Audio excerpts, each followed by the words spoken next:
Yes, sir. Yes, sir. Okay okay.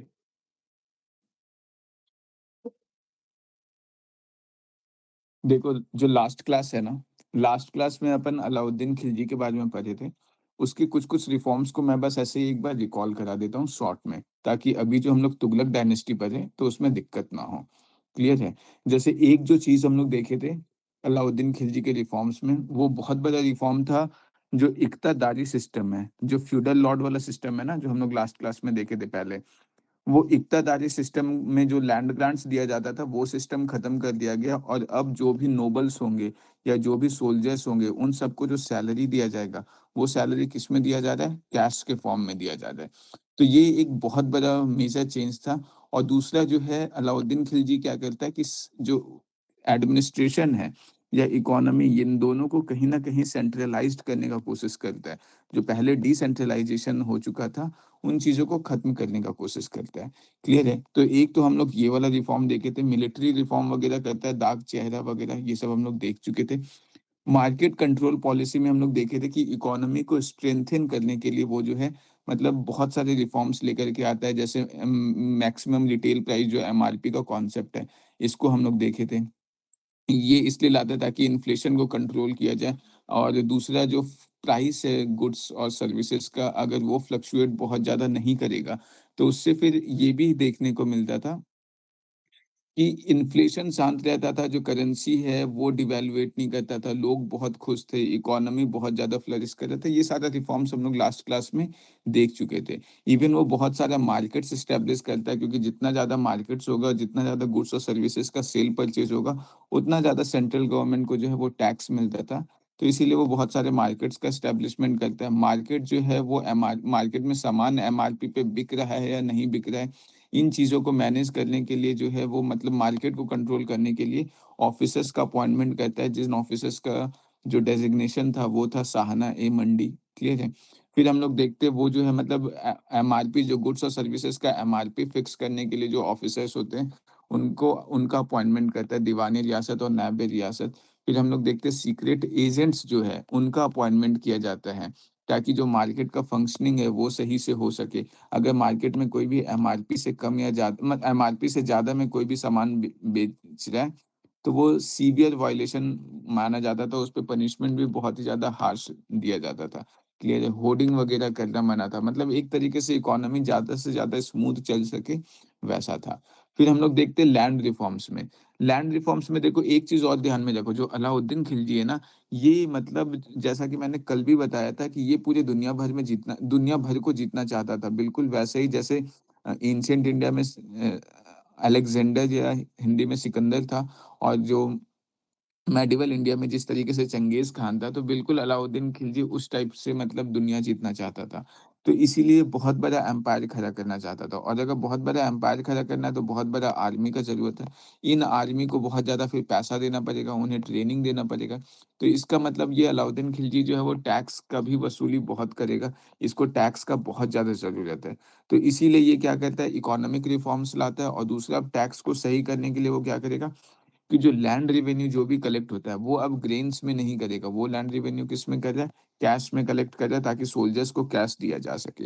एक चीज़ और ध्यान में रखना, ये जो लैंड है इसका वो क्लासिफिकेशन करता है, जो हम लोग देखे थे कि प्रोडक्टिविटी के आधार पे वो लैंड्स का क्लासिफिकेशन करता है। जो लैंड ज़्यादा प्रोडक्टिव होते हैं, जो ज़्यादा फर्टाइल होते हैं, वहाँ पे टैक्स कलेक्शन ज़्यादा होता है, और जो कम होते हैं, वहाँ पे कम होता है। इवन हम लोग देखते हैं टैक्स कलेक्शन कुछ-कुछ जगह पे बहुत ही ज़्यादा हार्श होता है।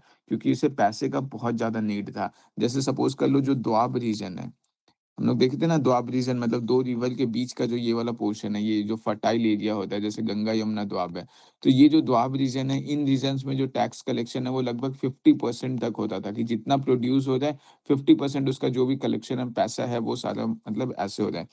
तो टैक्स कलेक्शन यहाँ पे बहुत ज़्यादा हेवी होता था। इवन अगर देखा जाए तो, मतलब जो चारवाही का टैक्स होता है, जो पेस्टोरल टैक्स होता है, उनसे भी टैक्स कलेक्ट करता था, कि अगर सरकारी ज़मीन पे पेस्टोरल एक्टिविटी हो जाए तो उसके लिए टैक्स देना पड़ेगा। प्रॉपर्टी टैक्स वगैरह तो होता ही होता था। क्लियर है? तो ये सब हम लोग देखते हैं, फिर कलेक्शन ऑफ लैंड रेवेन्यू के लिए वो सेपरेट एक डिपार्टमेंट वगैरह बनाता है। जितना भी प्रॉपर्टीज़ वग़ैरह जो है, जो नोबल्स वग़ैरह को डोनेट किया गया था, वो सारा प्रॉपर्टीज़ वो वापस सीज़ कर लेता है। इवन जो रिलीजियस एंडोमेंट्स वग़ैरह को जो प्रॉपर्टीज़ डोनेट किया गया था, वो उन सबको वो वापस सीज़ कर लेता है।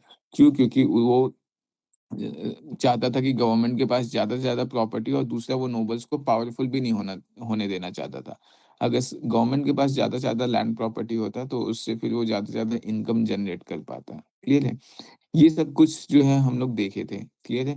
जो फ़ेमस मतलब अलाउद्दीन खिलजी का रिफ़ॉर्म था। देखो, जब दिल्ली सल्तनत हम लोग पढ़ेंगे ना, तो दिल्ली सल्तनत जो हम लोग पढ़े थे, इसमें मैं बता देता हूँ कुछ-कुछ रूलर्स बहुत इम्पोर्टेंट है, जिनको अच्छे से ध्यान से पढ़ना है।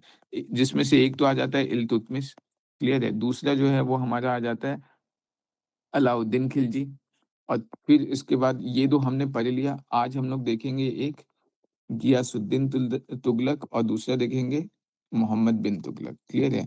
ये तुगलक डायनेस्टी, अगर पूरा दिल्ली सल्तनत देखें तो दिल्ली सल्तनत में मेनली 2 डायनेस्टी बहुत ज़्यादा इम्पोर्टेंट है। एक हो जाता है स्लेव डायनेस्टी और एक हो जाता है तुगलक डायनेस्टी। इन दोनों में भी अगर हम लोग देखें तो सारे रूलर्स इम्पोर्टेंट नहीं है। इल्तुतमिश, अलाउद्दीन खिलजी, गियासुद्दीन तुगलक, मोहम्मद बिन तुगलक। ये 4 थोड़ा ज़्यादा इम्पोर्टेंट हो जाते हैं। और लास्ट में फिर एक सैयद और लोधी डायनेस्टी है। ये मेंस में तो इनसे क्वेश्चन भी जनरेट नहीं हो पाता, क्योंकि इनका टाइम पीरियड बहुत कम है, क्लियर है? और ये बहुत ज़्यादा मतलब ऐसा कुछ खास रूल गए कि नहीं गए। पीटी में थोड़ा बहुत अगर जनरेट हो भी सकता है तो लोधी डायनेस्टी से होगा, बट ऐसा और कुछ नहीं है। और बाकी मैंने ये बताया था कि जो टर्मिनोलॉजीज़ वगैरह हैं एनसी मतलब ये मेडिवल इंडिया में, ये थोड़ा इम्पोर्टेंट हो जाता है। अगर टर्मिनोलॉजीज़ वगैरह को अच्छे से पढ़ना है, मतलब अगर फाइंड करना है, तो एनसीईआरटी जो है मेडिवल हिस्ट्री का, उसको देख सकते हो। उसमें काफ़ी सारा टर्मिनोलॉजीज़ वगैरह को अच्छे से बताया गया है। सोसाइटी कैसा था, ये सब चीज़ भी जो है वो एनसीईआरटी से काफ़ी कुछ कवर हो जाता है। बट सोसाइटी कैसा था, अगर हम लोग इस चीज़ को अगर देखें, तो हम लोग रूलर के हिसाब से भी देख सकते हैं। और दूसरा जो मैंने बताया भी कि सोसाइटी अगर हम लोग देखें तो वुमेन का पोज़ीशन कैसा था, तो ये सब हम लोग पता कर सकते हैं कि वुमेन का पोज़ीशन कैसा था। क्योंकि ये जो आए थे इस टर्क्स लोग जो आए थे, हमने बताया ना कि सेंट्रल एशिया का ट्राइबल रीजन वाले से आए थे। मतलब जहाँ पे पेस्टोरल एक्टिविटीज़ वगैरह बहुत ज़्यादा था, आपस में जो है वॉर्स बहुत होता था, ट्राइबल वॉर्स वगैरह बहुत ज़्यादा होता था। तो इनका पोज़ीशन वगैरह बहुत ज़्यादा अच्छा नहीं था, क्लियर है? एजुकेशन का पोज़ीशन कैसा था? एजुकेशन का पोज़ीशन बहुत ज़्यादा अच्छा नहीं था। रिसर्च एक्टिविटी वगैरह सब, साइंस एंड टेक, ये सब जो कुछ भी है वो बहुत ज़्यादा अच्छा नहीं होता है। कल्चर का अगर हम लोग पोज़ीशन देखें, तो कल्चर हम लोग को इंडो इस्लामिक वगैरह देखने को मिलेगा, फ्यूज़न देखने को मिलता है इंडो इस्लामिक का, क्लियर है? कल्चर एसिमिलेट होना स्टार्ट होता है। तो ये सारा चीज़ जो है, ये सारा चीज़ हम लोग देख सकते हैं, क्लियर है? इवन अगर हम लोग स्टैच्यूज़ वगैरह देखें, जैसे सपोज़ कर लो, अगर मतलब जो पुराने स्टैच्यूज़ देखोगे एंशिएंट इंडिया का, तो ये जो एंशिएंट इंडिया में जो पुराने स्टैच्यूज़ देखने को मिलते हैं, वो स्टैच्यूज़ बहुत ही ज़्यादा अनकवर्ड होते हैं, क्लियर है? जो गॉड और गॉडेस होते हैं, उन पे क्लोथ्स बहुत ज़्यादा नहीं होता है। बट जब मेडिवल इंडिया में जो हम लोग स्टैच्यूज़ देखते हैं, तो वो मेडिवल इंडिया का जो स्टैच्यूज़ होता है, ये बहुत ही ज़्यादा कवर्ड देखने को मिलता है, क्लियर है? क्यों? क्योंकि जो सोसाइटी है, वो बहुत ही ज़्यादा कंज़र्वेटिव हो गया था, ऑर्थोडॉक्स हो गया था। और दूसरा है कि इस्लाम जब मतलब इस्लामिक रूल जब इंडिया में आया, तो क्योंकि इस्लामिक रूल में वुमेन्स के पास राइट्स बहुत कम था, इवन वो कवर्ड रहते थे। जो सेंट्रल एशिया वाला वॉर का रीज़न मैंने बताया, विक्टिम्स बन जाते थे इसलिए।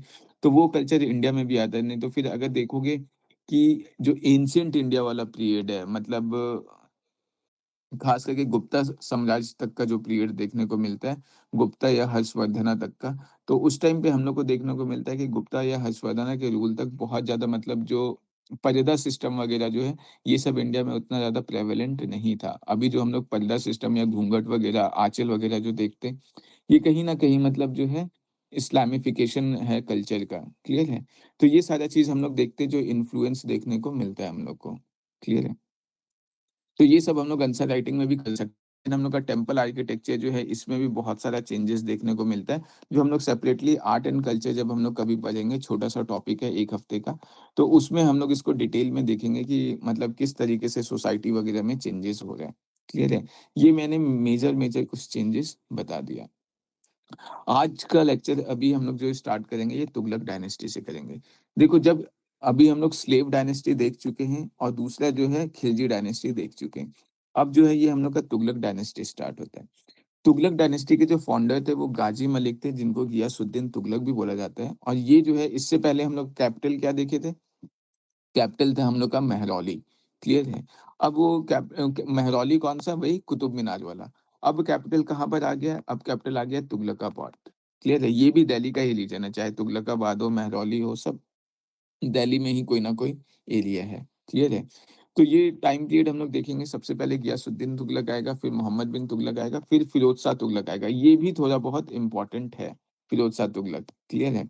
और उसके बाद फिर तैमूर का इन्वेजन होता है और ये एम्पायर लगभग डिक्लाइन कर जाता है। आ जाओ एक-एक करके हम लोग डिटेल में देखते हैं। देखो ये जो है ये हमारे गाज़ी मलिक, जिनको गियासुद्दीन तुगलक भी बोला जाता था, ये हैं। इमेज ध्यान में रखना, क्लियर है? कहानी समझने के लिए।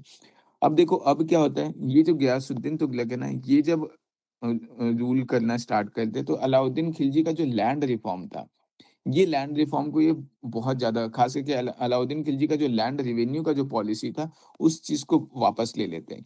जैसे अलाउद्दीन खिलजी का लैंड रेवेन्यू को पॉलिसी में हम लोग क्या देखते हैं कि लैंड रेवेन्यू जो है उसमें क्या किया जाता है, जो ज़मीन है उसका क्लासिफिकेशन किया जाता है बेस्ड ऑन प्रॉपर्टी की, मतलब ज़मीन किस प्रॉपर्टी का है, कितना फर्टाइल है, इस तरीके से, और उस हिसाब से वहाँ का जो टैक्स कलेक्शन है वो फिक्स कर दिया जाता है। क्लियर है कि इससे इतना ज़्यादा टैक्स कलेक्शन होगा, इस रेट पे होगा। इवन हम देखते हैं कि अलाउद्दीन खिलजी को टैक्स का बहुत ज़्यादा ज़रूरत था, क्योंकि उसको बहुत बड़ा आर्मी को खड़ा करना था, स्टैंडिंग आर्मी का रिक्वायरमेंट बहुत ज़्यादा था। तो इसलिए टैक्स कलेक्शन दोआब रीजन्स में वो 50% तक कर देता है। क्लियर है? गयासुद्दीन तुगलक जो है इस पॉलिसी को रिवर्स करता है, वो टैक्स कलेक्शन जो है वो वहाँ पे करता है कि जो अभी हम लोग जो भी शहर में लोग रह रहे होंगे और जिनका घर पे गाँव वगैरह में खेत वगैरह होगा, तो उन लोग देखते होंगे कि उन लोग का बटैया सिस्टम होता है। क्लियर है? तो ये बटैया सिस्टम कहीं न कहीं इसी का देन है, गियासुद्दीन तुगलक का देन है। यहाँ पे क्या होता है कि ये जो पॉलिसी था ना, मतलब गयासुद्दीन तुगलक जो है वो बटैया सिस्टम लेकर के आता है। इसमें वो क्या करता है कि लैंड का जो मेज़रमेंट है और वहाँ पे अब जो भी मतलब क्रॉप्स वगैरह हो रहा है, क्लियर है? मतलब जो कुछ भी हो जाए, जो एक्चुअल प्रोड्यूस हो जाए, उसका मतलब जो कुछ शेयर है, वो लेना स्टार्ट करता है। जो मतलब इस टाइप का था ना कि बहुत ही ज़्यादा फिक्स था। जैसे अलाउद्दीन खिलजी के टाइम में हम लोग देखते हैं कि जो टैक्स कलेक्शन होता था, वो बहुत ही ज़्यादा फिक्स होता था। जैसे दोआब रीजन में 50% हो रहा है, ये बिल्कुल एक फिक्स है। तो उस चीज़ को जो है, वो उस चीज़ को मतलब ये चेंज किया जाता है, क्लियर है? और दूसरा हम लोग ये भी देखते हैं, अलाउद्दीन खिलजी के टाइम पे कोई इंटरमीडिएरीज़ वगैरह का रोल नहीं था। यहाँ पे अब ये क्या होता है, गियासुद्दीन तुगलक जो है वो वापस मतलब जो खलीफा था ना, उस चीज़ को अब हम लोग देखेंगे, गियासुद्दीन तुगलक जो है उस चीज़ को हटाता है और इक्तादारी सिस्टम जो है इस चीज़ को वापस इंट्रोड्यूस करेगा। क्लियर है? जो मतलब बीच में जो टैक्स कलेक्टर होते थे, उनका रोल वापस यहाँ पर आएगा। ये सब चीज़ हम लोग आगे चल के देखेंगे।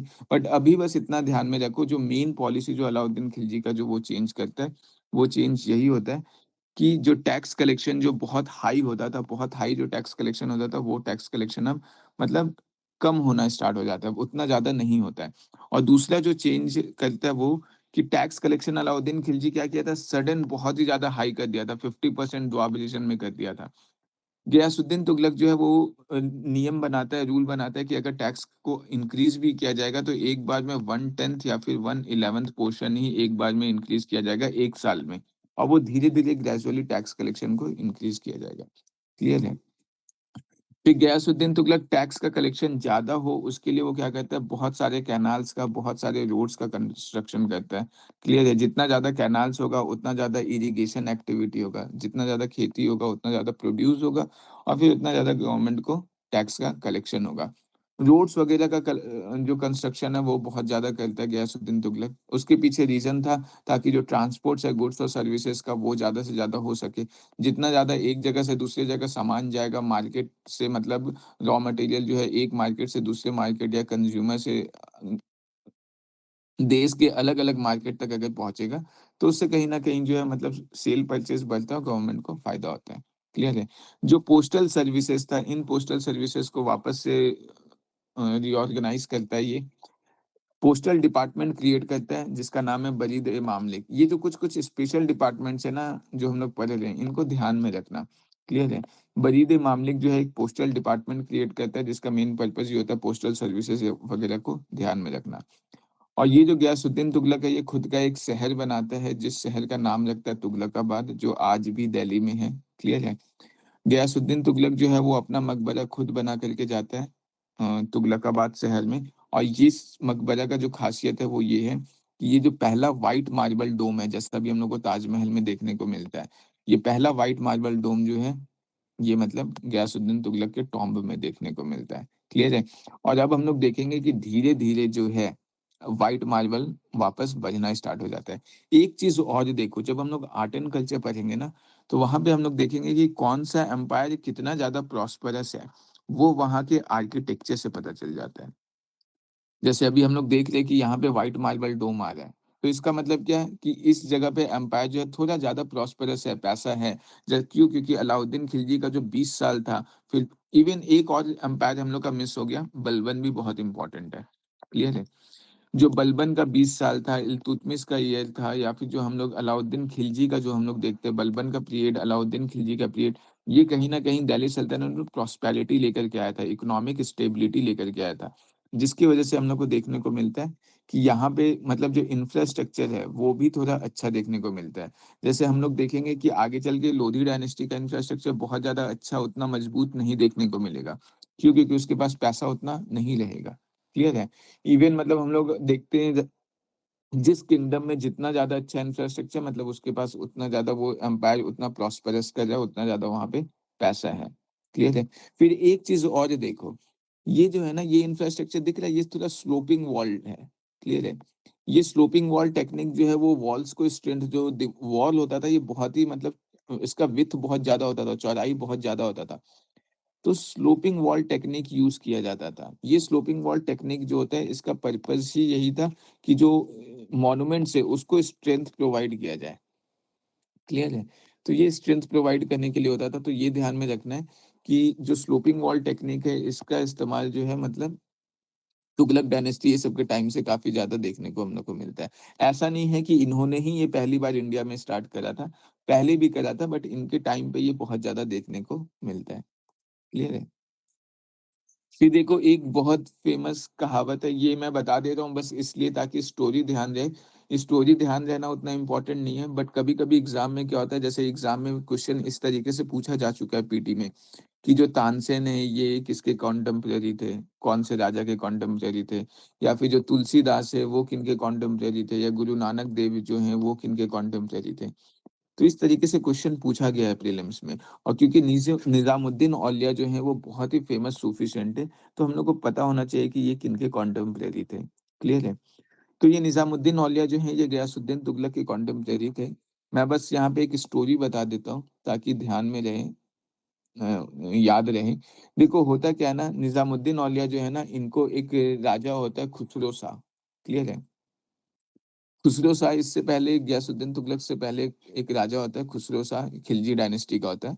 ये जो खुसरो शाह राजा होता है वो क्या कहता है, निज़ामुद्दीन औलिया को 5 लाख रुपए डोनेट करता है। क्लियर है? निज़ामुद्दीन औलिया वो क्या करते हैं, वो जो 5 लाख रुपया था उसको उसका चैरिटी कर देते हैं। अब क्या होता है, अब जब गयासुद्दीन तुगलक वापस जब राजा बनकर के ये गयासुद्दीन तुगलक जब राजा बनता है, तो उसको लगता है ये 5 लाख रुपए तो बेकार में ही नहीं दे दिया गया। तो ये बोलता है इनको, इनसे वो बोलता है पैसे को वापस लौटाने। अब गयासुद्दीन तुगलक जो है वो तो माँग लिया, बट ये तो ऑलरेडी उस पैसे को चैरिटी में कर चुके हैं, और गयासुद्दीन तुगलक जो है उस टाइम बंगाल गया हुआ रहता है, इधर गया हुआ रहता है गयासुद्दीन तुगलक युद्ध करने, और निज़ामुद्दीन औलिया यहाँ दिल्ली में रहते हैं। तो जब निज़ामुद्दीन औलिया बोलते हैं कि मतलब मैसेज जब भेजते हैं हमारे पास नहीं है, वो चैरिटी में चला गया, तो गयासुद्दीन तुगलक यहाँ पे बोलता है कि मैं दिल्ली आ रहा हूँ, मेरे आने से पहले दिल्ली खाली कर दो। क्लियर है?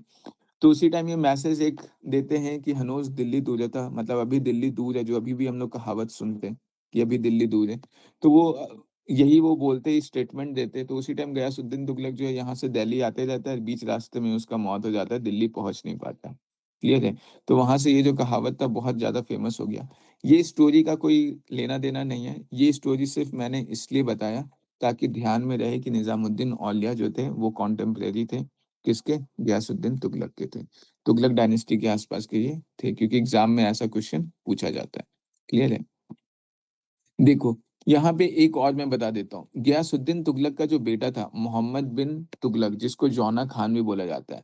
ये मतलब एक बहुत ही अच्छा फाइटर था, मिलिट्री स्किल्स इसका बहुत ही अच्छा था। आगे हम लोग देखेंगे कि ये बहुत ही बड़ा स्कॉलर भी था, और ये जो था इसको मतलब बोला जाता है वाइज़ेस्ट फूल। क्लियर है? वाइज़ेस्ट फूल इसलिए बोला जाता है क्योंकि बहुत ही बुद्धिमान भी था और बहुत बेवकूफ़ भी था।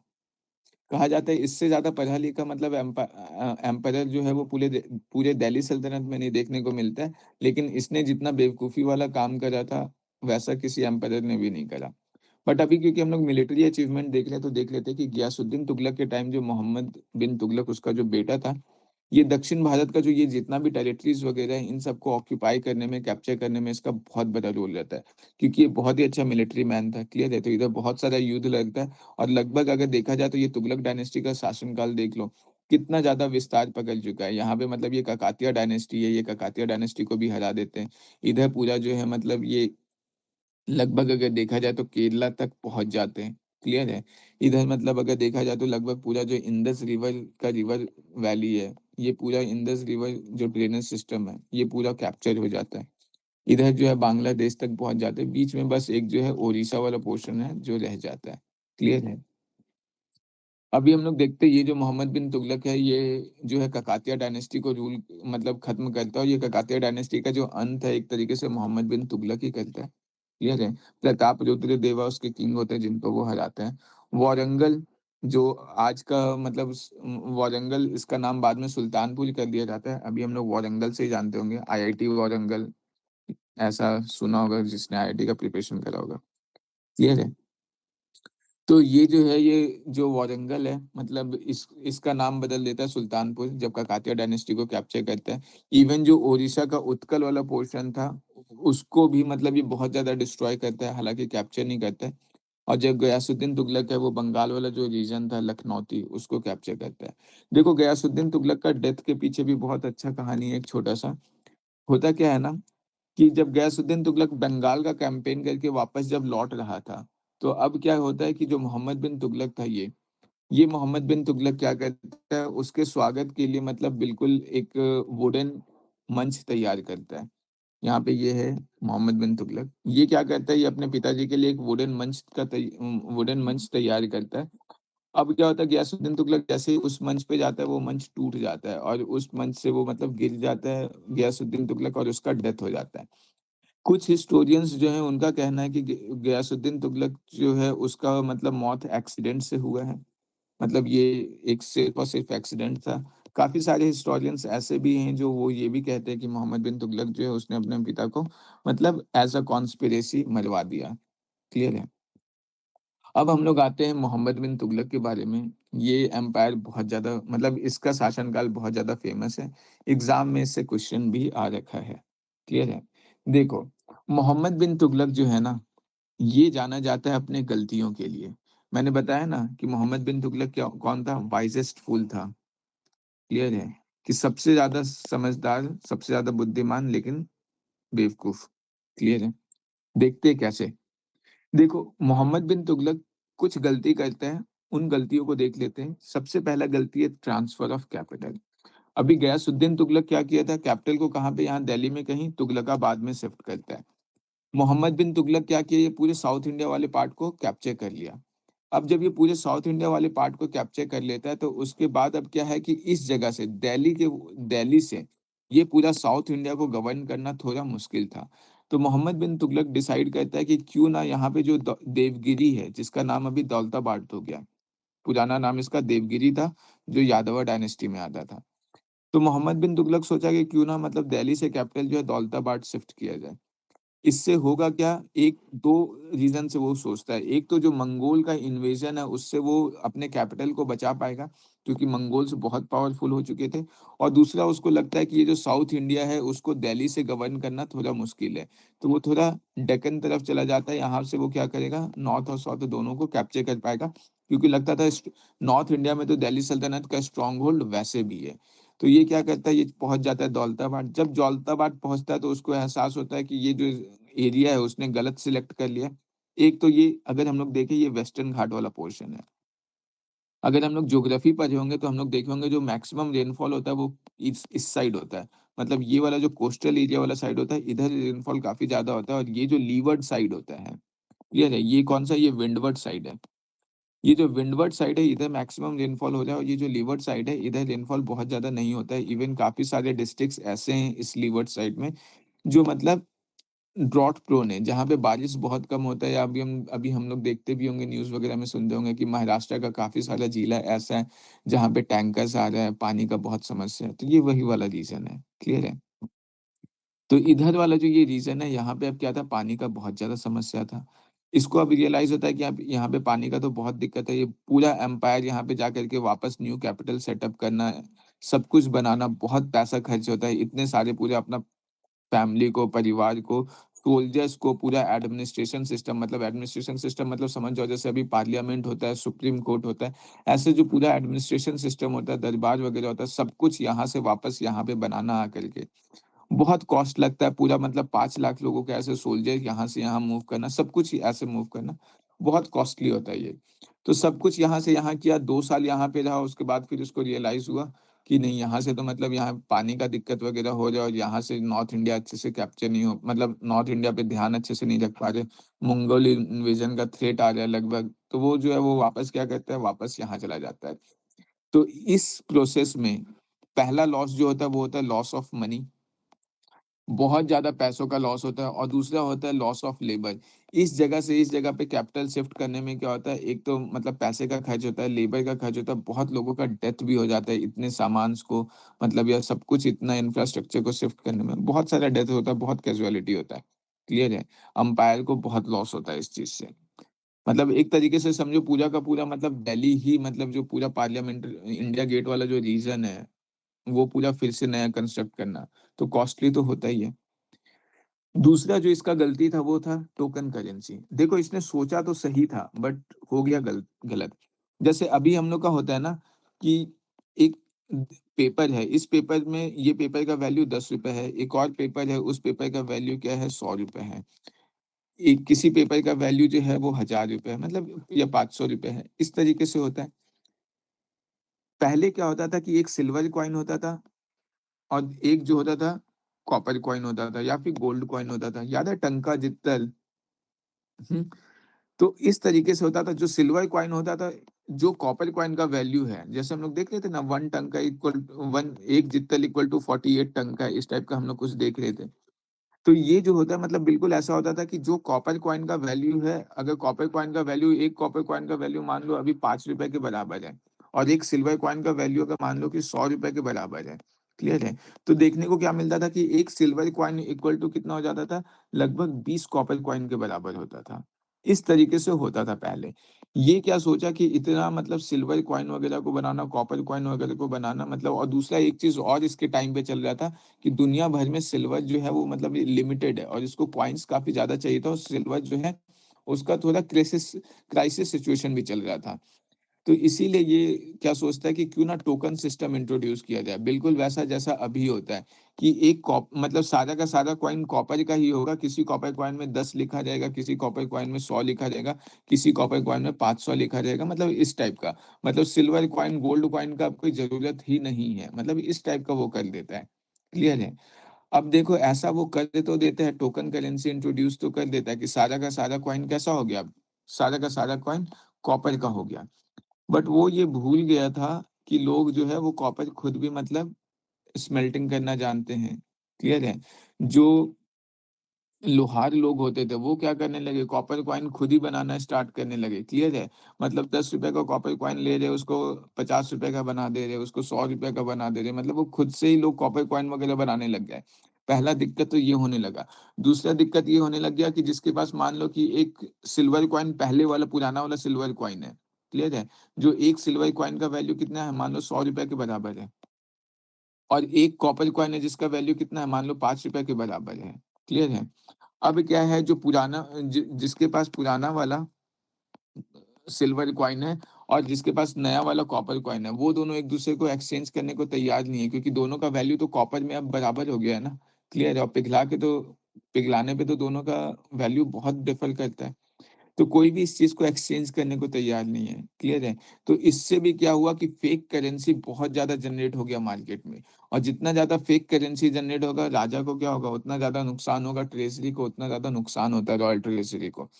तो ये भी एक बहुत बड़ा सेटबैक था, जो मतलब इसके टाइम पे इसको लगता है। सोचा कुछ सही था बट इम्प्लीमेंटेशन बहुत गलत था, और जो पॉसिबिलिटीज़ हैं उन चीज़ों को ध्यान में इसने नहीं रखा।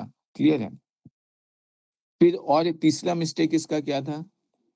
देखो बाद में वो क्या करता है वापस सारा कॉइन्स को मतलब जैसे डिमोनेटाइजेशन के टाइम में हुआ था ना, वापस कॉइन सारे कॉइन को वो वापस मतलब नल एंड वॉइड डिक्लेयर कर देता है और वापस गोल्ड, सिल्वर कॉइन वगैरह को बनाना स्टार्ट कर देता है। एक और इसके टाइम में बहुत बड़ा गलती होता है वो होता है खुरासान एक्सपेडिशन। देखो, अभी जब हम लोग मुगल डायनेस्टी ये पढ़ेंगे या दिल्ली सल्तनत पढ़ेंगे ना, तो अब क्या है धीरे-धीरे यहाँ पे ध्यान में रखना ये जो हम लोग पढ़ते हैं मैप में, ये जो हम लोग देखते हैं, ये मेडिवल इंडिया का जो टाइम पीरियड था, यहाँ पे जो एक चंगेज़ खान और दूसरा तैमूर, इन दोनों का मतलब बहुत ही ज़्यादा तहलका मचा हुआ था। लोग मतलब यहाँ पे जो इस पूरा सेंट्रल इंडिया में इन लोग का पूरा ऐसा दबदबा जैसा था। बहुत ही ज़्यादा आक्रमण वगैरह करना ये सब। इंडिया में यहाँ पे अगर हम लोग देखें ये जो हिमालयाज़ है, ऐसे हिमालयाज़ है और इधर कुछ बिल्कुल ऐसे जाते हैं। यहाँ पे ये हिंदू कुश है, क्लियर है? ये पूरा हिंदू कुश माउंटेन है। इसी जगह पे ये जो खुरासान वाला रीजन है, ये क्या है सेंट्रल एशिया का मेन गेट है इंडिया में आने का। सेंट्रल एशिया से जो तैमूर या चंगेज़ खान इंडिया में आते थे, वो इधर से होते हुए इधर आते थे, क्लियर है? तो इसीलिए क्या होता है कि ये खुरासान को कैप्चर करना मतलब अभी हम लोग देखेंगे दिल्ली सल्तनत में जो भी राजा बनते, उन सब का मतलब ये था कि किसी तरीके से ये खुरासान को कैप्चर कर लिया जाए। इवन हम लोग देखेंगे कि जो अकबर वगैरह आएँगे या जो मुगल बादशाह वगैरह आएँगे, उन लोग का भी हमेशा ज़ोर रहता है कि ये किसी तरीके से ये खुरासान जो है वो अपने अंडर में हो। क्योंकि अगर खुरासान अंडर में होगा तो ये हिंदू कुश के थ्रू जो मतलब यहाँ से इंडिया में एंटर करते थे सेंट्रल एशिया के चंगेज़ खान, मंगोल्स वगैरह ये सब या तैमूर वगैरह ये सब वो सब एंटर नहीं कर पाएँगे, क्लियर है? इवन हम लोग देखेंगे बाद में जब ये जो रशिया था, जब रशिया बिल्कुल अपने पीक पे था, वो बिल्कुल यहाँ अफ़गानिस्तान के बॉर्डर तक पहुँचा हुआ था, ऐसा कुछ एम्पायर था पूरा। तो उस टाइम पे भी हम लोग देखते जब इंडिया में ब्रिटिशर्स का शासन था, तो वो भी कोशिश करता है कि किसी तरीके से ये खुरासान वाला एरिया जो है ये जो अफ़गानिस्तान वाला एरिया है, वो ब्रिटिशर्स के अंडर में रहे, ताकि रशिया को जो है वो डायरेक्ट एक्सेस यहाँ पे इंडियन ओशियन का ना मिले। क्योंकि अगर इंडियन ओशियन को डायरेक्ट एक्सेस मिलता, तो वो इंडिया के लिए मतलब ब्रिटिश गवर्नमेंट के लिए थ्रेट था। क्लियर है? तो ये खुरासान जो रीजन है इसका बहुत बड़ा रोल रहता है। तो वही यहाँ पे क्या होता है हम लोग को देखने को मिलता है कि ये जो मोहम्मद बिन तुगलक था, वो प्लान करता है इस खुरासान को जीतने का, मतलब इस खुरासान को कैप्चर करने का। अब अभी जो ये प्लान करता है खुरासान को कैप्चर करने का, उसके लिए वो क्या करता है लगभग 3,70,000 सोल्जर्स को तैयार करता है। इस खुरासान वाले रीजन में, क्लियर है? युद्ध लड़ने के लिए। ये जो पूरा हिंदू कुश का जो इस और ये ध्यान में रखना ये हिंदू कुश वाला रीजन जो है ये बिल्कुल स्नो वाला रीजन है, स्नो कवर्ड रीजन है। बिल्कुल हिमालय का ही मतलब एक तरीके से एक्सटेंशन टाइप है ये, क्लियर है? तो यहाँ पे करने के लिए मतलब 3,70,000 सोल्जर्स को मतलब पहले तो रिक्रूट करता है, उन लोग को ट्रेन वगैरह करता है, फिर यहाँ पे वो संधि वगैरह करता है ट्रीटी साइन करता है इधर मंगोल्स के कुछ रूलर से, इधर इजिप्ट के कुछ रूलर से कि इन लोग तीनों साइड से मिल कर के ये खुरासान वाला एम्पायर जो है वो कैप्चर करेंगे और आपस-आपस में ऐसा कुछ बाँट लेंगे। लेकिन होता क्या है और दूसरा खुरासान में खुद का एक इनस्टेबिलिटी भी चला जाता है। अब होता क्या है कि ये जो तैमूर वाला जो राजा था, वो उस मतलब वो राजा जो है उसका खुद का मतलब सत्ता चला जाता है, इंटरनल कुछ भी मैटर होता है उसकी वजह से, क्लियर है? और ये जो इजिप्ट है वो आने से मना कर देता है। अब क्या है कि यहाँ पे भी जो गवर्नमेंट पहले इनस्टेबिलिटी चल रहा था, वो भी स्टेबिलिटी आ जाता है। तो अब अकेले जो है ये यहाँ पे अटैक करना इसके लिए मतलब थोड़ा सही होता नहीं है। और दूसरा 3,70,000 सोल्जर्स को जो ये यहाँ पे तैनात किया हुआ था, वो 3,70,000 सोल्जर्स को यहाँ पे लगातार फीड करना क्योंकि मैंने बताया ना ये वो वाला रीजन है जहाँ से कोई बहुत ज़्यादा रेवेन्यू भी जनरेट नहीं हो रहा है। तो उतने सोल्जर्स को लगातार फीड करना वो भी पॉसिबल नहीं था। तो अब जो इतने सारे सोल्जर्स थे वो उनको वापस बोलता है कि चलो ठीक है अपन जो ये प्लान करे थे ये खुरासान जीतने का ये प्लान अभी ड्रॉप कर देते हैं। अब प्लान तो ड्रॉप कर दिया लेकिन इतने सोल्जर्स का करेगा क्या? तो उन इतने सारे सोल्जर्स को बोलता है कल से नौकरी का छुट्टी मतलब जाओ तुम लोग मतलब नौकरी से निकाल देता है सबको। अब नौकरी से निकाल दिया और ये जो 3,70,000 सोल्जर्स थे, ये तो बहुत ही ज़्यादा ट्रेन्ड सोल्जर्स थे। इतने ट्रेन्ड सोल्जर्स थे, इनको पूरे भारत में खुला छूट दे दिया। तो अब ये क्या करेंगे, ये पूरे भारत में मतलब अब इनको एक ही चीज़ आता है, युद्ध करना और युद्ध में अब इन लोग का कोई काम नहीं है, नौकरी पे रखा नहीं गया है। तो ये क्या करेंगे, भारत में जगह-जगह जाकर के लूट-पाट करेंगे। जो एक सलमान खान का मूवी था बहुत पुराना वीर, उसमें एक टर्मिनोलॉजी है, उसको बोलते हैं पिंडारीज़। हाँ, पिंडारी बोलते हैं। तो ये जो पिंडारी का है, ये पिंडारी एक तरीके के से डकैत वगैरह होते थे। ये क्या कहते हैं, मतलब पूरे भारत, इंडिया वगैरह में जो जहाँ-जहाँ का होता है वो सब जगह पे ये लूट-पाट बहुत करते हैं, क्योंकि ये बहुत ही ज़्यादा स्किल्ड थे, बहुत ही ज़्यादा ट्रेन्ड थे।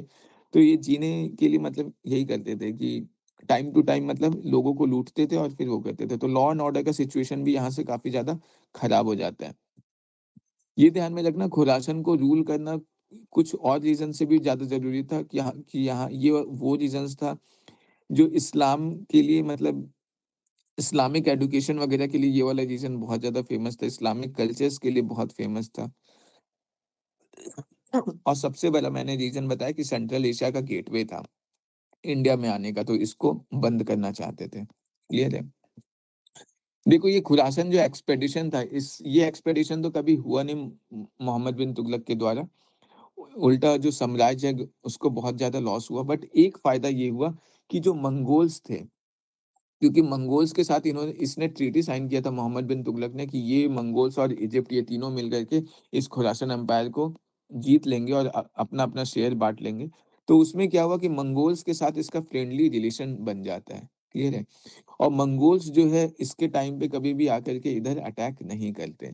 तो ये जो है ये एक अच्छा मतलब पॉइंट देखने को मिलता है कि जो थ्रेट था मंगोल इन्वेजन का नॉर्थ वेस्ट से, वो कम हो जाता है। क्यों? क्योंकि ही established friendly ties with the जो अ, ताज माशरिन जो था, वो जो मंगोल का जो राजा था उसके डाउनफॉल के बाद उससे वो फ्रेंडली रिलेशन बना लेता है। क्लियर है?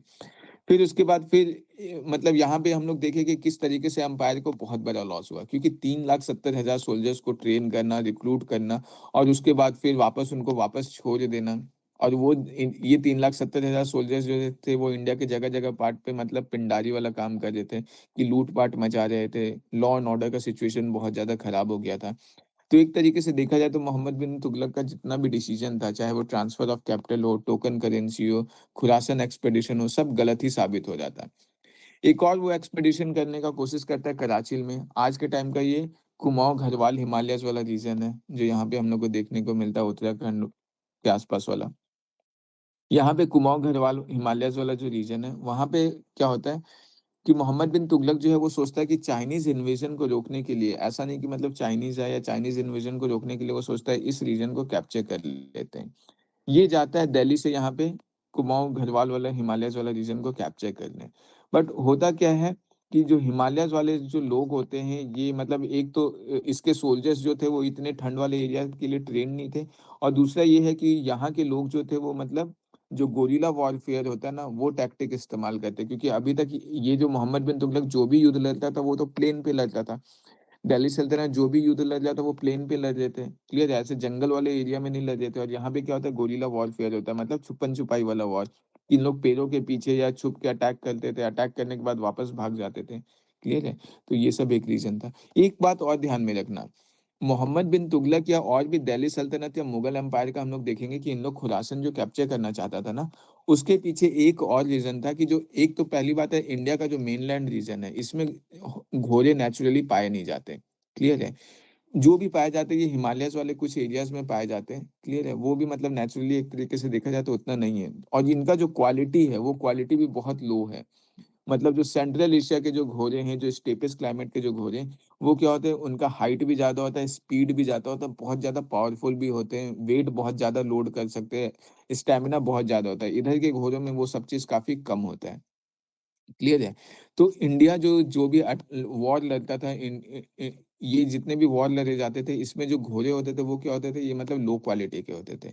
और जो ये मुगल वगैरह सॉरी, जो सेंट्रल एशिया का जो ट्राइब था, मंगोल्स वगैरह जो थे, ये सब के पास जो घोड़े होते थे, वो बहुत ही अच्छे क्वालिटी के होते थे, तो इन लोगों के पास ये एक प्लस पॉइंट था।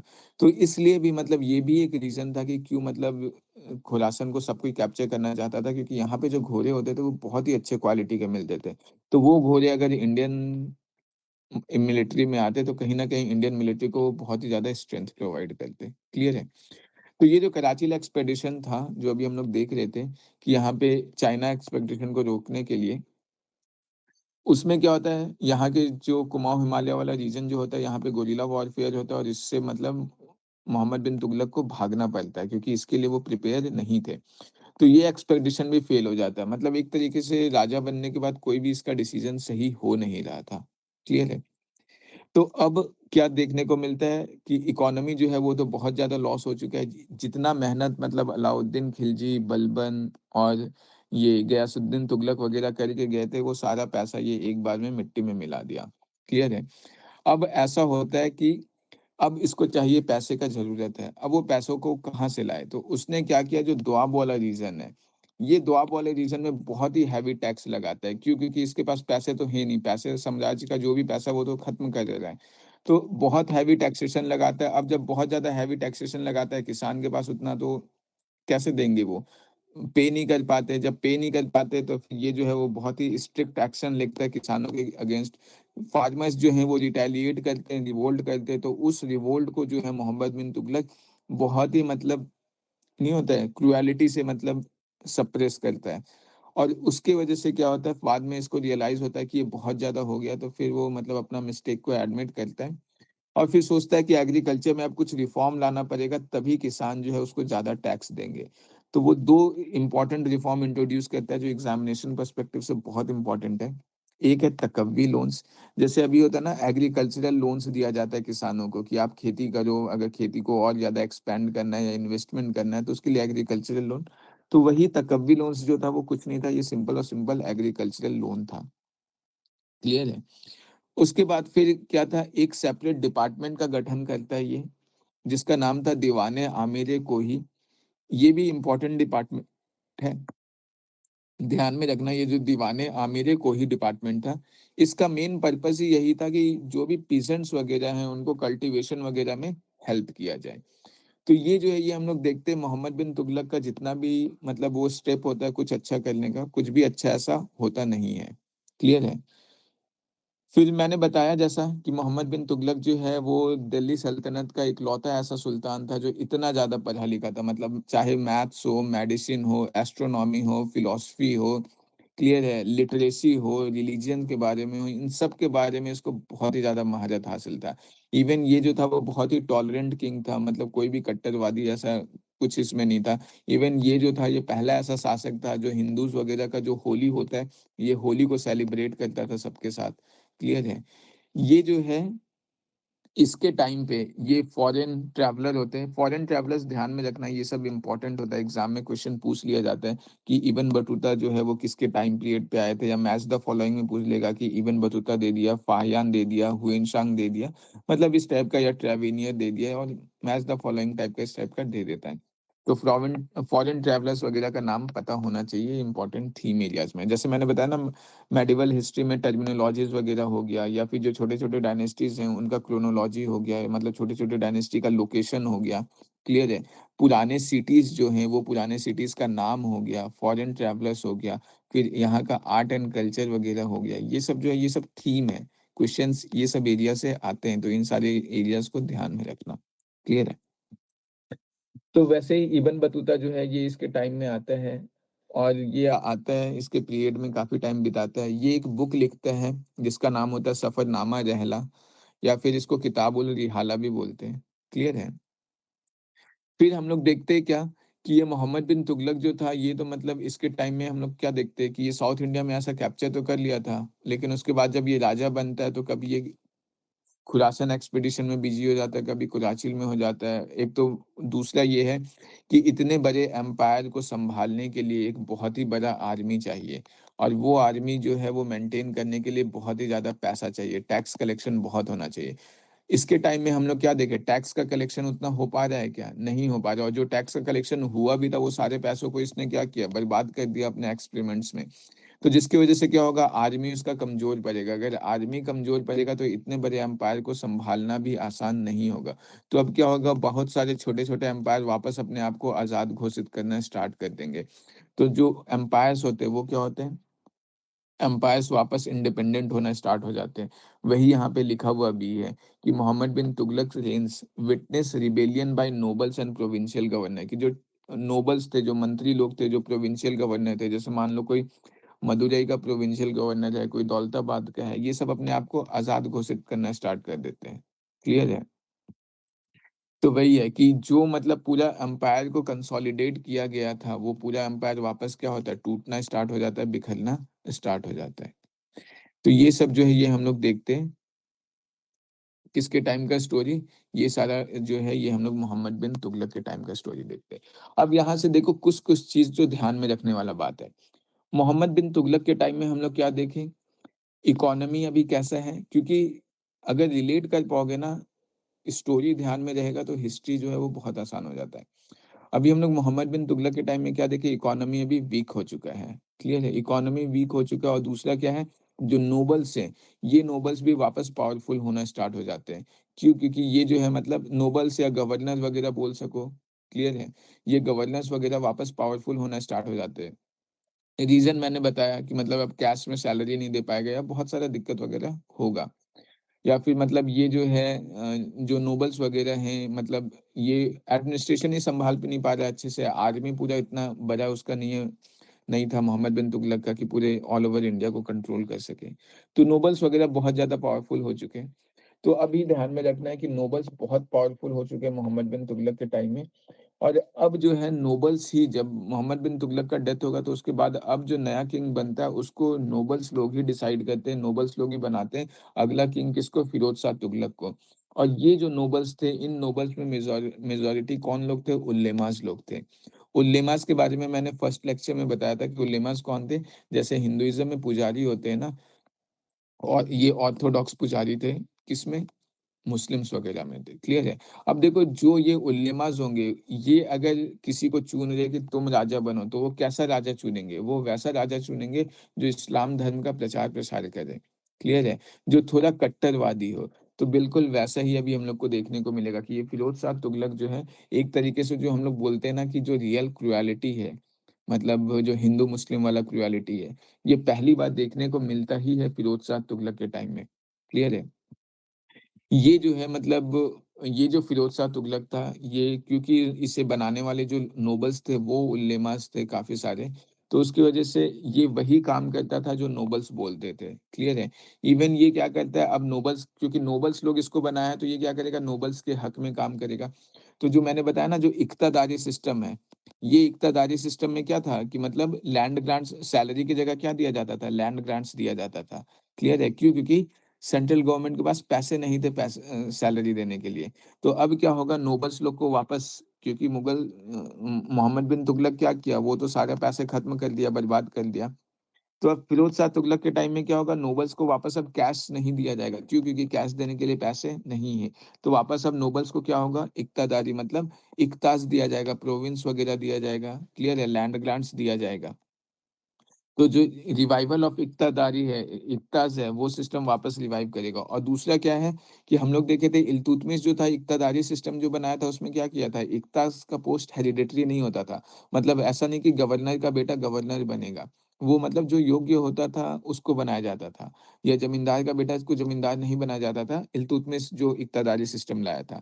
बट क्योंकि इसको बनाने वाले, फिरोज़ शाह तुगलक को राजा बनाने वाले लोग ही नोबल्स थे, तो इसीलिए ये क्या करता है, जो इक्ता सिस्टम में जो है, वो एकता जो है वो हेरिडिटरी कर देता है कि नोबल जो है उसको जो लैंड ग्रांट्स दिया गया है, उसका बेटा को अपने आप वो लैंड ग्रांट शिफ्ट कर जाएगा, उसके बेटा को अपने आप शिफ्ट कर जाएगा, क्लियर है?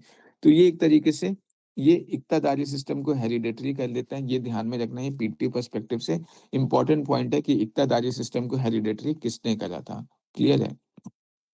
फिर इवन क्योंकि इसको बनाया उल्लेमास वगैरह ने था, तो एक तरीके से देखा जाए तो फर्स्ट टाइम जो प्रॉपर सही तरीके से जो इंडियन मेनलैंड में जजिया जो है सेपरेटली जो नॉन मुस्लिम्स के लिए किया जाता है, वो यही करता है। क्लियर है? कि फिरोज शाह तुगलक जो है वो जजिया इम्पोज करता है। फर्स्ट लेक्चर में आई थिंक मैंने बताया था कि जजिया क्या होता है। जजिया था जो नॉन मुस्लिम्स पे लगाया जाता था। यहाँ पे ये जो जजिया लगाता है, वो सेपरेटली जो ब्राह्मण्स वर्ग होता है, जिसको पहले मतलब ब्राह्मण्स वगैरह पे कोई भी टैक्स नहीं लेता था। बट इसने क्या करा कि ब्राह्मण्स को भी मतलब नहीं छोड़ा, ब्राह्मण से भी वो टैक्स लेता था। रीज़न क्या था कि आप मुस्लिम नहीं हो। इस टाइप का मतलब टैक्स वगैरह क्लियर किया जाता था। और यहाँ पे ध्यान में रखना, ये जो है ना उलेमास वगैरह जो हैं, या मतलब देखो, मैंने पहले भी बता रखा है कि मुस्लिम्स में भी 2 फैक्शन है। एक है शिया और एक है सुन्नी, क्लियर है?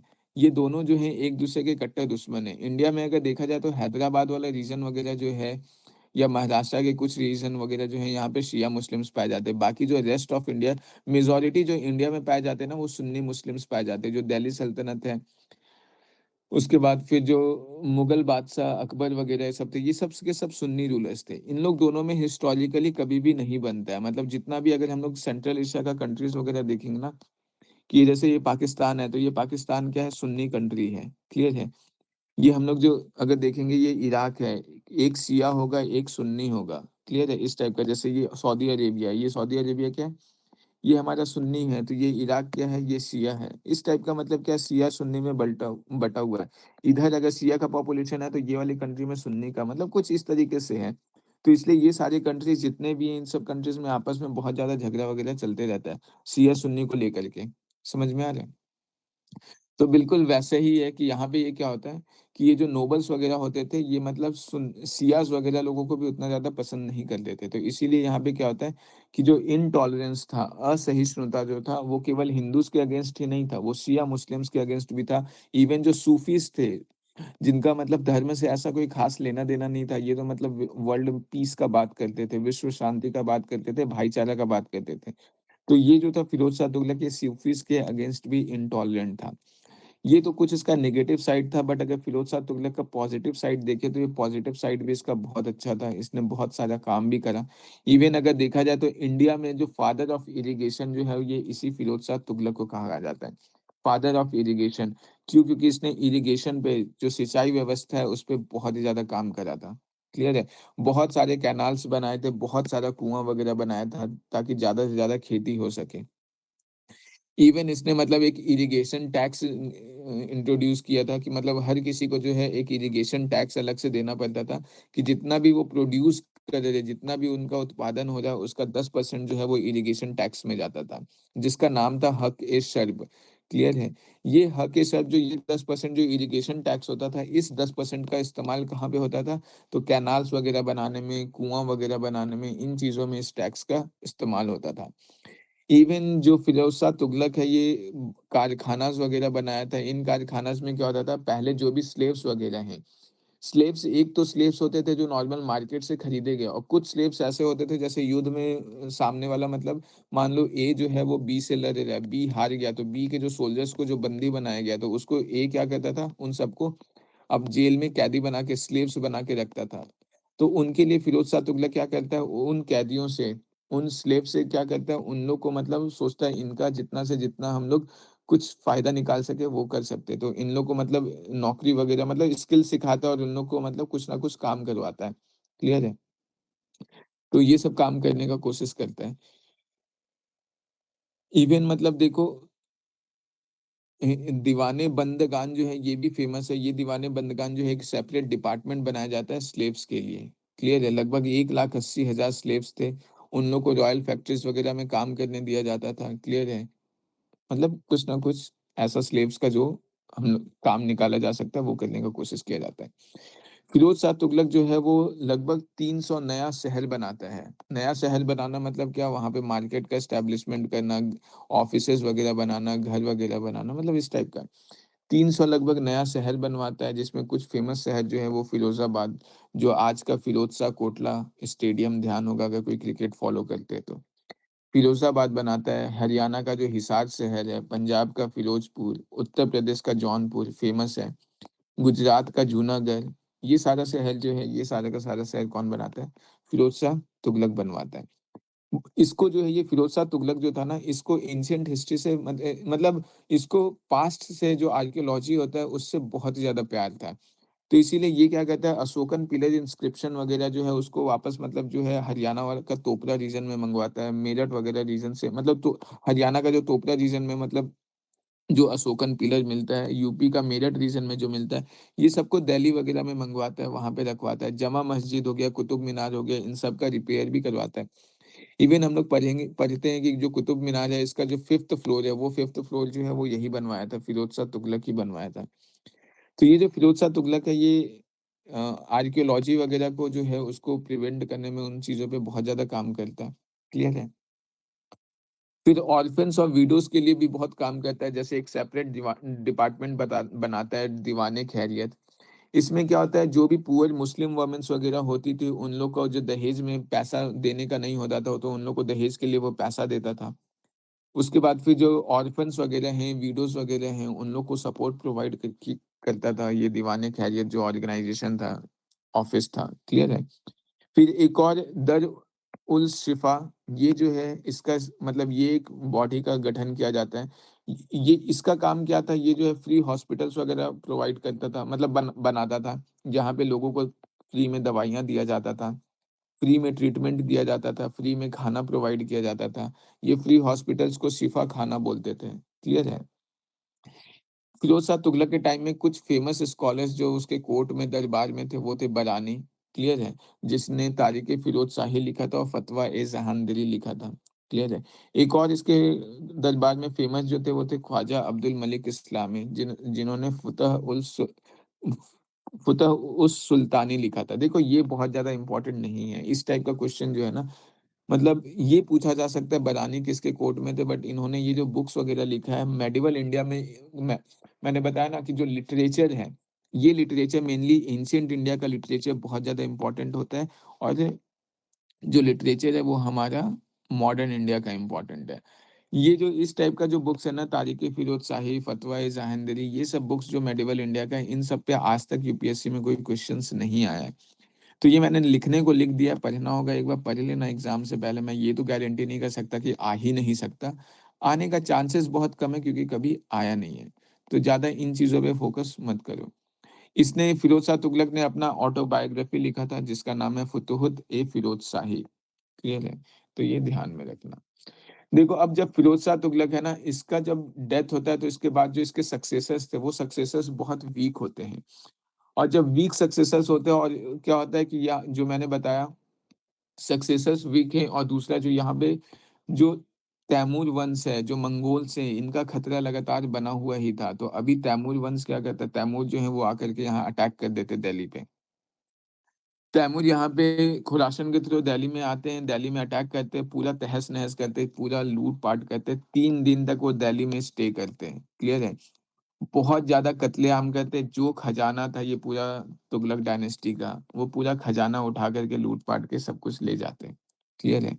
इतना ज़्यादा नुकसान होता है कि अब जो है, मतलब जो तुगलक डायनेस्टी जो है वो बिल्कुल केवल दिल्ली तक सीमित रह गया था। मतलब देख रहे हो कि एक टाइम पे जो तुगलक डायनेस्टी जो था वो पूरा लगभग ऑल ओवर इंडिया में ऐसे फैला हुआ था।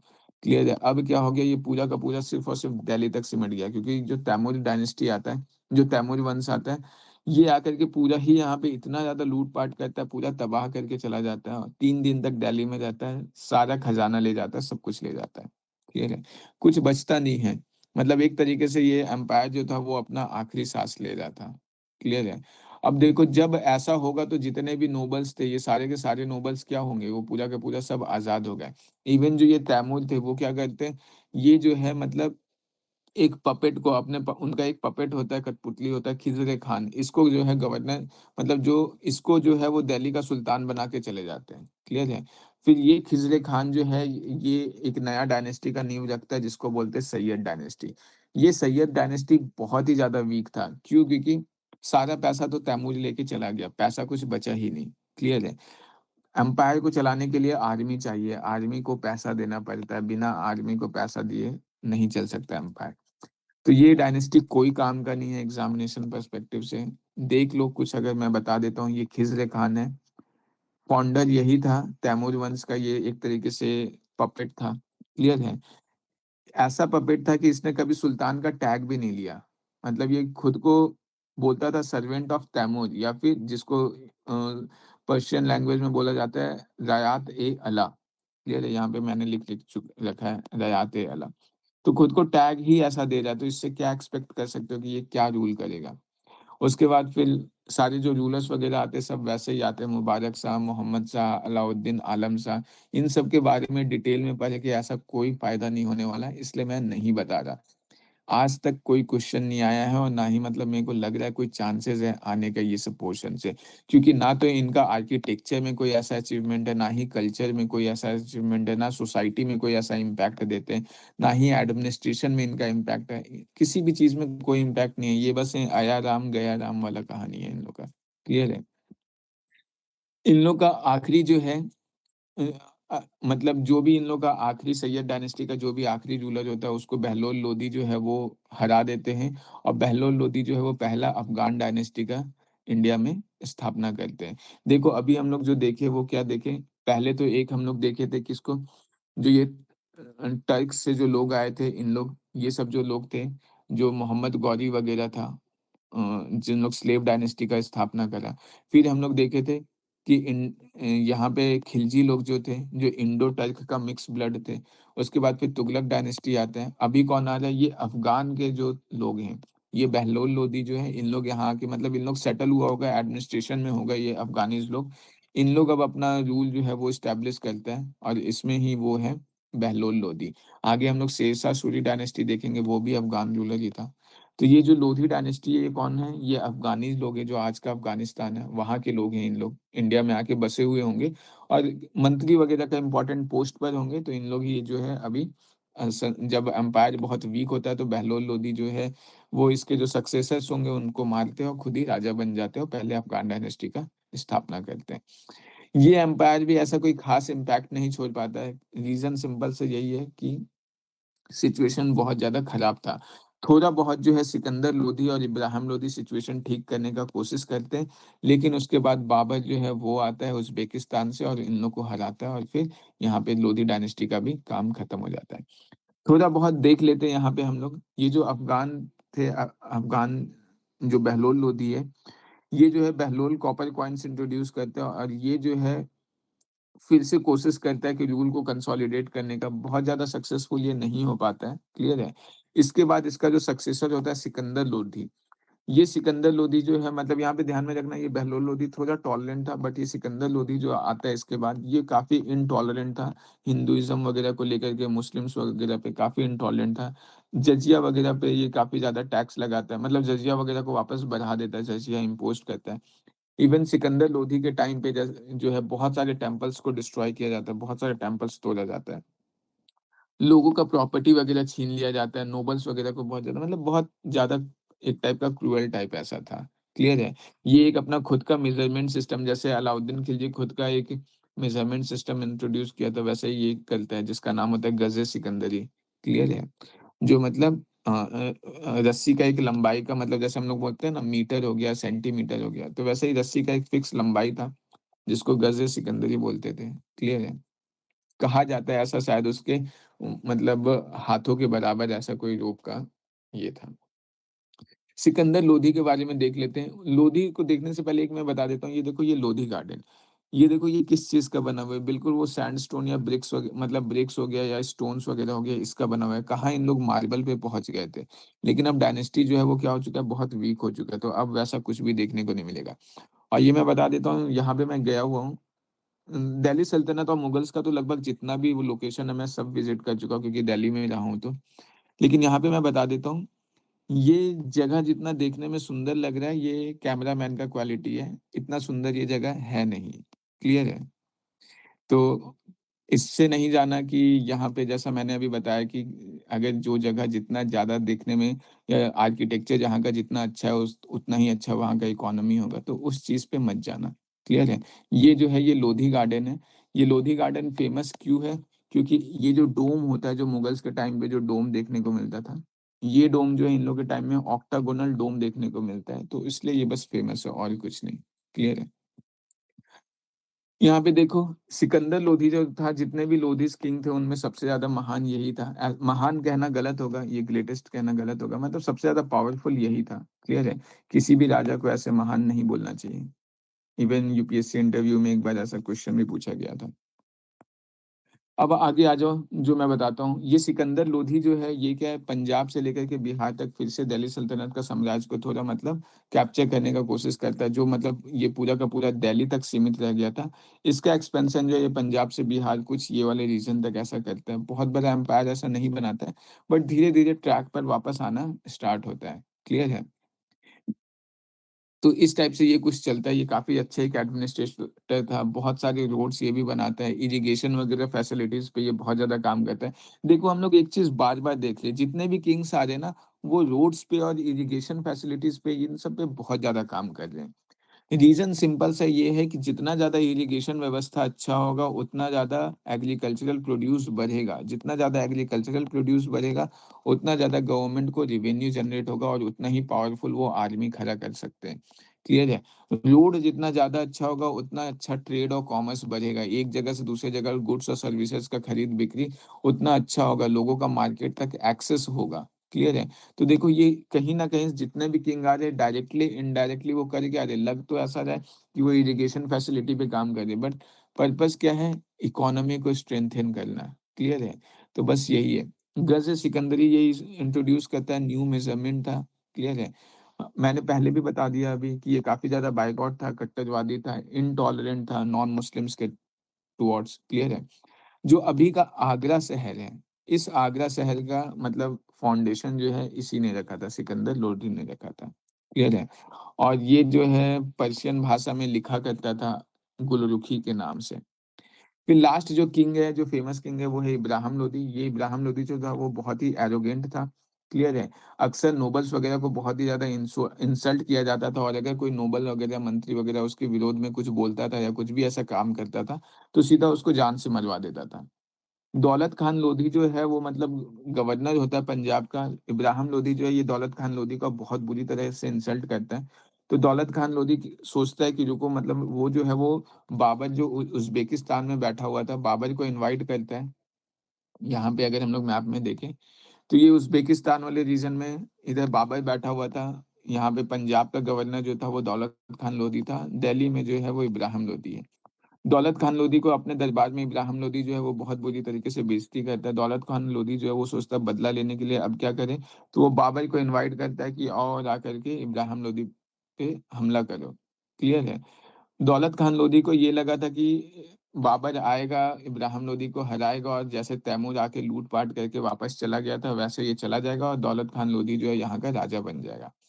बट ऐसा होता नहीं है, बाबर आता है, इब्राहिम लोधी को हराता है और यहाँ का राजा बन जाता है, यहाँ से वापस जाता ही नहीं है, क्लियर है? तो दौलत खान लोधी का जो सपना था वो भी चूर-चूर हो गया। अब आ जाओ impact of Turkish invasion in India कि टर्किश का जो इन्वेजन था, टर्किश मतलब समझ रहे हो ना यही जो पूरा दिल्ली सल्तनत है, कुछ को छोड़ के लगभग। सब टर्किश लोग ही थे लगभग। तो ये जो टर्किश इन्वेज़न इंडिया में हुआ उसका क्या-क्या इम्पैक्ट हुआ? देखो एक तरीके से देखा जाए जो भी हम लोग अभी तक पढ़े वो हम लोग लिख सकते हैं। पॉलिटिकल इम्पैक्ट अगर देखा जाए तो अगर एंशिएंट हिस्ट्री पढ़ा होगा तो वहाँ पे देखा होगा सबने कि हर्षवर्धन के बाद जो इंडिया का जो डायनेस्टी हम लोग देखे थे ना बहुत छोटा-छोटा dynasty, Parmar dynasty, Chauhan dynasty, Garhwal dynasty, Chandela dynasty, Kakatiya, Yadavas ऐसे मतलब भरे पड़े थे। क्लियर है, छोटे-छोटे बहुत सारे डायनेस्टी थे। कोई भी ऐसा यूनिफाइड किंगडम नहीं था। तो जब टर्किश लोगों का भारत पे इन्वेज़न होता है, तो वो क्या होता है कि एक बहुत लंबे समय के लिए जो है वापस एक पावरफुल सेंटर आता है जो पूरे एम्पायर को एक तरीके से यूनिफाइड करके रखता है और दिल्ली जो है उसका पावर सेंटर बन जाता है। क्लियर है? सॉरी। इवन जो एडमिनिस्ट्रेशन सिस्टम है चाहे वो सेंट्रल हो, प्रोविंशियल हो, लोकल लेवल पे हो, उस चीज़ का डेवलपमेंट होता है। इक्तादारी सिस्टम जो है वो डेवलप होता है। हालाँकि वो वापस खराब भी हो जाता है जिसको वापस बाद में ठीक किया जाएगा मुगल्स एम्पायर के इस टाइम पे। लेकिन ये हम लोग देखते हैं कि इक्तादारी सिस्टम वग़ैरह जो है, ये सब लाया जाता है जो फ्यूडलिज़्म वग़ैरह जो इंडिया में बहुत ज़्यादा स्ट्रॉन्ग हो गया था, वो फ्यूडलिज़्म पे कहीं न कहीं रोक लगता है। एक और चीज़ मैं बता देता हूँ। होता क्या है ना कि जब टर्क्स लोग इंडिया आते हैं, तो ये टर्क्स लोग के साथ-साथ इंडिया में कौन आएगा? इनके साथ-साथ इंडिया में सूफ़ीज़ लोग आते हैं और ये सूफ़ीज़ का इंडिया में आने का बहुत ही ज़्यादा फ़ायदा होता है। फ़ायदा किस सेंस में होता है? ये सूफ़ीज़ जो है ना, ये मतलब एक तरीके से इस्लाम धर्म में जो भी कुरीतियाँ थी, जो भी गंदगी था, उन चीज़ों को मतलब प्यूरिफ़ाई करने का काम करते हैं। मतलब जो भी कट्टरता था या जो भी मतलब अंधविश्वास था, उन चीज़ों को ठीक करने का कोशिश करते हैं। ये सूफ़ीज़्म जो है वो इंडिया में भी बहुत ज़्यादा मतलब जो है लोगों को इंस्पायर करता है या जागरूक करता है। इससे क्या होता है कि जो ब्राह्मणिज़्म में या हिंदुइज़्म जो है, हिंदुइज़्म में जो कुरीतियाँ थी ना वो भी साफ मतलब सामने आना स्टार्ट होता है। जैसे चैतन्य महाप्रभु ये सामने निकलेंगे, आदि शंकराचार्य वग़ैरह हो गए, क्लियर है? ये सब मतलब बहुत सारे लोग जो हैं ये सब सामने आते हैं, ये रामानुज हो गए, ये सब मतलब वल्लभाचार्य हो गए, माधवाचार्य हो गए, मतलब इस तरीके से क्या है कि भक्ति मूवमेंट जो है ये देखने को मिलता है, जो हम लोग बोलते हैं ये कृष्ण की कौन थी, मीराबाई थी। मतलब इस टाइप के जो भी हैं, ये सब जो है कहीं न कहीं एक तरीके से क्या है हिंदुइज़्म में रिफ़ॉर्म को लेकर के आते हैं कि जो भी मतलब जो सुपरस्टिशन जो था, जो बहुत ज़्यादा ज़रूरत से ज़्यादा भर गया था, उसको उन लोग बोलते कि इतना ज़्यादा मतलब करने का ज़रूरत नहीं है। जो है भक्ति जो है वो इम्पोर्टेंट है, भक्ति से ही सब कुछ हो सकता है। क्लियर है मतलब यूनिटी का बात करते हैं, जो कास्ट वगैरह का था डिस्क्रिमिनेशन उन चीज़ों के अगेंस्ट में बात करते हैं। कबीर दास को ले लो, कबीर दास जैसे लोग मतलब जो है ये कहीं न कहीं ये सूफ़ीज़्म वगैरह से बहुत ज़्यादा प्रभावित थे। ये कबीर दास हो गए, जो मतलब हिंदुइज़्म के मतलब हिंदुइज़्म में भी जो कुरीतियाँ था उसका भी अगेंस्ट करते हैं, मुस्लिम्स में भी जो कुरीतियाँ था वो भी उसका भी अगेंस्ट करते हैं। इवन कबीर दास अगर देखा जाए तो इंडिया में अगर देखा जाए भारत के इतिहास में तो हिंदू-मुस्लिम का जो यूनिटी है या हिंदू-मुस्लिम में जो भी चीज़ें गलत हैं, उन चीज़ों को ठीक करने में इनका बहुत बड़ा रोल था। कि जो गुरु नानक देव हैं, जो सिख धर्म के फाउंडर हैं, वो तो करीब कबीर दास का मतलब अगर गुरु नानक देव का जो गुरु ग्रंथ साहिब है, उसमें कबीर दास का बहुत सारा दोहा को डायरेक्टली उठाया गया है। वो मतलब इनको बहुत एडमायर करते थे। तो सूफ़ीज़्म जो था, वो एक तरीके से हम लोग ये बोल सकते हैं कि सूफ़ीज़्म का इंडियन सोसाइटी पे बहुत बड़ा इम्पैक्ट पड़ा। जो मतलब इंडियन सोसाइटी में भी जो बहुत ज़्यादा मतलब जो अंधविश्वास या बहुत सारा चीज़ें जो फैल गया था, जो कुरीतियाँ था, उन चीज़ों को ठीक करने में बहुत मतलब भक्ति मूवमेंट जो है और सूफ़ीज़्म मूवमेंट जो है, दोनों साथ-साथ भारत में डेवलप किया। तो एक ये है। नेगेटिव्स जो इम्पैक्ट पड़ा टर्किश इन्वेज़न का कि भारत का सोसाइटी जो है, वो थोड़ा ऑर्थोडॉक्स हो गया। क्योंकि अगर एंशिएंट इंडिया पढ़ोगे और वहाँ पे जब सोसाइटी पढ़ोगे इंडिया का, तो इंडिया का सोसाइटी ऑर्थोडॉक्स इतना नहीं था। बहुत ही ओपन माइंडेड था इंडियन सोसाइटी मतलब वुमेन्स पे इतना ज़्यादा रिस्ट्रिक्शंस देखने को नहीं मिलता है। क्लियर है? बट ये सब कुछ जो है मतलब ऐसा नहीं कि टर्किश इन्वेज़न के पहले नहीं था। इवन ये मतलब जब गुप्ता डायनेस्टी, हर्षवर्धन डायनेस्टी जब फॉल होना स्टार्ट हुआ था, तभी से धीरे-धीरे जो ऑर्थोडॉक्स सिस्टम है, वो इंडिया में फ्लरिश करना धीरे-धीरे स्टार्ट हो जाता है। बट टर्किश इन्वेज़न के बाद ये बहुत ही ज़्यादा बढ़ जाता है। सोसाइटी बहुत ज़्यादा कंज़र्वेटिव हो जाता है।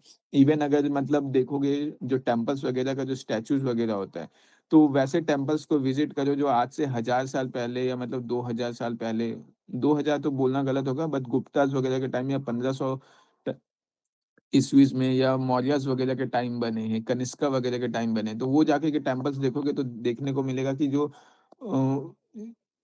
जो प्रेज़ेंटेशन है वो बहुत ही ओपन माइंडेड है। बट वही अगर देखोगे कि जो बाद का टेम्पल्स जो है, जो मेडिएवल इंडिया वगैरह में बना है, जो अब का टेम्पल्स वगैरह बना है, वो टेम्पल्स में क्या है, कहीं न कहीं कंज़र्वेटिव जो है, जो मतलब ऑर्थोडॉक्स जो सोसाइटी है, उसका रिफ्लेक्शन देखने को मिलता है। ये क्वेश्चन मैं ये सब कुछ इसलिए बता रहा हूँ क्योंकि एग्ज़ाम में ये क्वेश्चन मेंस में आ रखा है कि इसका क्या इम्पैक्ट हुआ सोसाइटी वगैरह पे। इस टाइप का क्वेश्चन्स आता है क्योंकि इसी एंगल से आपको पढ़ना पड़ेगा। क्लियर है? तो ये सब हम लोग देख रहे थे क्या-क्या इम्पैक्ट हुआ है। मिलिट्री इम्पैक्ट में अगर हम लोग देखें तो हॉर्स वगैरह का जो यूज़ है, इससे पहले जो यूज़ होता था वो मेनली एलिफेंट्स वगैरह का ज़्यादा यूज़ होता था। टर्किश इन्वेज़न के बाद क्या है हॉर्स का इंक्रीज़ बहुत ज़्यादा हो गया। इवन मिलिट्री में बहुत सारा रिफ़ॉर्म्स आया जैसे दाग हो गया, चेहरा हो गया, दीवान-ए अज बनाया गया मिलिट्री का एक अलग डिपार्टमेंट। स्पाई सिस्टम वगैरह इंट्रोड्यूस किया गया। आर्किटेक्चर जो है ये सेपरेट हम लोग आर्ट एंड कल्चर में इसको डिटेल में देखेंगे कि क्या-क्या इन लोग का रोल रहा है। जैसे मॉस्क का आर्किटेक्चर, फोर्ट का, टॉम्ब का, आर्क्वेड स्टाइल, ब्रिक्स ये ध्यान में रखना है, ये जो अभी हम लोग ब्रिक्स वगैरह यूज़ करते हैं ना या मॉर्टर वगैरह, एंशिएंट इंडिया में ब्रिक्स का इस्तेमाल उतना ज़्यादा देखने को नहीं मिलता है। गुप्ता डायनेस्टी में कुछ एक्सेप्शंस हैं, जहाँ पे ब्रिक्स का इस्तेमाल देखने को मिलता है, बट इंडिया में जो मेजरली जो आर्किटेक्चर था, वो हमेशा रॉक कट था। क्लियर है? या रॉक कट अगर नहीं भी बोलो तो रॉक्स का इस्तेमाल करके बनाया जाता था। बट इन लोग के टाइम पे क्या है ब्रिक्स का इस्तेमाल ज़्यादा होता है। क्लियर है? तो ये सब है। ये कुछ-कुछ इम्पोर्टेंट डिपार्टमेंट्स हैं। जो देख लेना मतलब सारे डिपार्टमेंट्स ऐसे याद करना तो ज़रूरी नहीं है, क्वेश्चन सिर्फ़ एक बार ऐसे आया है, बट इम्पोर्टेंट डिपार्टमेंट जो हमने अभी जो भी दिल्ली सल्तनत का जो नोट्स पढ़ा है, उसमें जो भी है, उन चीज़ों को तो एक बार देख ही लेना।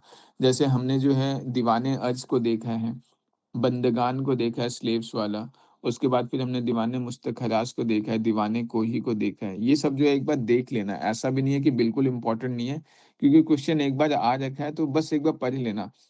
एग्ज़ाम के पहले 2-3 बार ऐसे पढ़ लेना या इन सब का एक सेपरेट नोट्स कर लेना जो लास्ट मोमेंट में रखना कि पढ़ लेना है या बीच-बीच में ऐसा हो सके कि हर 10 दिन में एक बार बस ओवरव्यू कर लेना। ऐसा कुछ रटने का ज़रूरत नहीं है क्योंकि इतना भी इम्पोर्टेंट नहीं है कि रट के इतना ज़्यादा मेंटल प्रेशर लो। बट हाँ, रीडिंग रेगुलर बेसिस पे करते जाना, पीटी का टाइम पास आ रहा है तो हर 10-15 दिन में एक बार ओवरव्यू कर लेना कि ऐसे सिंपल पढ़ लो और टाइम दे कर के प्यार से पढ़ो कि अच्छा ठीक है, दीवान-ए रिसालत है, ये किस चीज़ के बारे में? डिपार्टमेंट ऑफ अपील्स के बारे में, फॉरेन अफेयर्स है, दीवान-ए-अर्ज है, डिपार्टमेंट ऑफ मिलिट्री के बारे में। क्लियर है, बंदगान है स्लेव्स के बारे में, मतलब इस तरीके से आराम से टाइम दे करके बस पढ़ लो। बहुत ज़्यादा एफर्ट करने का ज़रूरत नहीं है, अपने सबकॉन्शियस जो माइंड है ना, इस पे भरोसा करना सीखो। एग्ज़ाम में सारा क्वेश्चन तुम्हें एग्ज़ैक्टली नहीं आएगा, बट सबकॉन्शियस माइंड के बेसिस पे काफ़ी सारा क्वेश्चन जो है वो करेक्ट किया जा सकता है। क्लियर है? क्योंकि सबकॉन्शियस माइंड में वो मेमोरी रहता है। वैसे ये वेरियस डिपार्टमेंट्स है, एक बार बस देख लेना कि कौन-सा डिपार्टमेंट्स है, उसका रोल क्या है। यहाँ पे ये कुछ डिपार्टमेंट्स हैं। तो ये जो है ये हम लोग का दिल्ली सल्तनत खत्म हो चुका है। हमने 3 लेक्चर लिए हैं, क्लियर है? ये दिल्ली सल्तनत खत्म हो गया। नेक्स्ट में हम लोग अब विजयनगर एम्पायर स्टार्ट करेंगे। विजयनगर एम्पायर के बाद हम भक्ति मूवमेंट देखेंगे।